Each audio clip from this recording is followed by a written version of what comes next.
Mr. President, later today we will hold a vote on the nomination of Scott Bessent to be Treasury Secretary. An example of the American dream in action, Mr. Bessent rose from challenging economic circumstances to a career in the world of finance.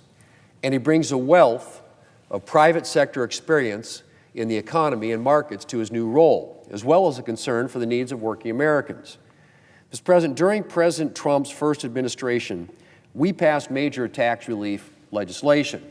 The Tax Cuts and Jobs Act reformed our nation's outdated tax code, lowered tax rates across the board, nearly doubled the standard deduction, doubled the child tax credit, and enacted pro-growth policies for American businesses of all sizes. As a result, the economy took off, and our nation became more competitive. Household incomes increased, and the employment rate hit its lowest level in 50 years. Now, however, a lot of that tax relief is close to expiring. And without action, American families and businesses will face a staggering $4 trillion tax hike next year. And at the top of the Republican agenda is extending that tax relief to help our economy and the American people thrive.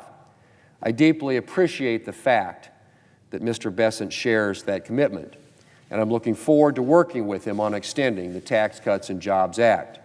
I'm also looking forward to working with him to help ensure that American businesses, large and small, remain competitive in the global economy. Over the last 4 years, we've witnessed the Biden administration's embrace the Biden administration embrace the Organization for Economic Cooperation and Development and negotiate with nations around the world on a Pillar 2 global minimum tax regime. All, I might add, without consulting Congress, and I would argue without fully appreciating the damage to the United States' own tax base and our ability to set tax policy for U.S. multinational firms. The Tax Cuts and Jobs Act helped create an environment where American businesses could thrive on the global stage.